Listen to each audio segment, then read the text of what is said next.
Our program for change and empowerment, for enhancing the education of our children, for maximizing our quality of life, should continue regardless of academic and social debates regarding the social or genetic bases of criminality, intelligence, and so forth. What am I saying? We must keep focused on changing the nature of power in this world, regardless of the debates about what is going on. If you get caught up in the details, you're going to lose the focus. One other thing, and I'm through. We got some people out here looking for conspiracies. I want to note this because I see a lot of this going on, and there are people on the circus getting over on the conspiracy number. And there are others, you know. Let me just warn you about one thing, black people. You must think in terms of a nation. You must think of yourself as a nation. It's very important that you think of yourself as a nation. Many of the issues that you see confronting you can become very clear if you think of yourself as a nation surrounded by other nations. I tell people, I haven't written the second book on the cause of violence, the economic cause of violence, but there is an economic cause. I talk about the psychodynamics in Black on Black, but there's another part of the story, which is the economics. Quickly, it's like this, ladies and gentlemen. If you saw black people in the United States as a nation, you would recognize that to a very great extent, the social disorganization that the breakdown of families and institutions, the criminality of our children and so forth, is the result of the fact that as a nation, black people are suffering from a negative trade imbalance, In other words, black people have an overwhelming national debt. What do we mean by that? It means that more of your money, earnings, income are flowing out than what? Are flowing in. You jumped for equal opportunity and you educated your most talented people and you sent them away from you and sent them to work for other people. And the monies they earned, you told them to live among those other people so they contribute their brains and skills to your enemies and spend their monies among your enemies and enhance their power. And now they become neoconservative and join the attack on the African community. You understand what I'm saying?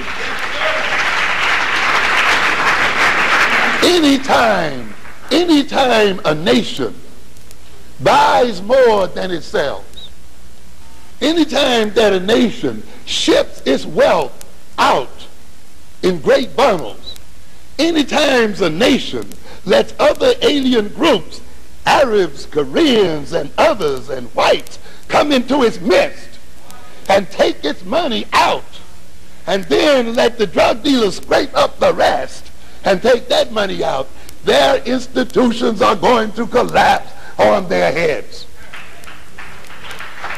Your families are breaking up because they do not have the economic floor that they need to keep them there. Your children are going wild because you don't have the money to give them the appropriate education and recreation and other kind of things you need. You cannot build the institutions that you need to maintain the viability of your society because you're giving it to everyone else and you're shipping it out, and therefore you suffer from it. Now, with this view in mind, what does this mean? You can solve this problem to a very great extent if you think of yourself as a nation, remove the aliens from your midst, and thrust out into the world and earn wealth and money and bring it back to your nation and watch its prosperity increase and watch the people become more civil with one another, build the kind of institutions to create the kind of schools you want. But until you do that, it's not going to happen. This is the program. Conspiracy, then. There are people out here looking for the mad scientists who made the AIDS gene. And now they're looking at Goodwin. He's the madman that's getting ready to run the nut sort of thing.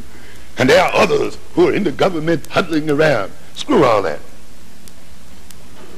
stop wasting your time hunting for the smoking gun. When you are a nation, you recognize one thing. When you discover the conspiracy, it's too late. Yeah, it's too late. When you discover it, it's too late. If you are a nation, you know what you act on as a nation? You act on capability of your enemy. They can be your friends, as a matter of fact. They can have good relationships with you.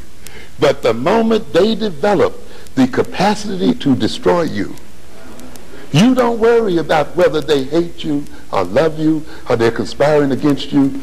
You recognize that they have the capacity to destroy you should they what? Want to. You don't search for the conspirators. You search for a way to defend yourself against one what? Should it occur. It's the fact that whites have the capacity to use AIDS that should move us to build a defense. That they have the capacity to destroy African nations that should move us to build a military. That they have the capacity to destroy our people in economic warfare. Not whether they are thinking of doing so or whether there's some person who's doing so. Screw that. Don't put the energy in what? Building a defense and an offense on the fact that they are capable of doing so. All right?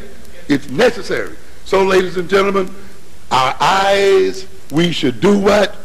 Keep the agenda on changing the power relationship, empowering ourselves so that we can defend ourselves regardless of the type of conspiracies any groups have against us. So what does it mean, ladies and gentlemen? Keeping our eyes on the prize. And that prize is power. Power to the people.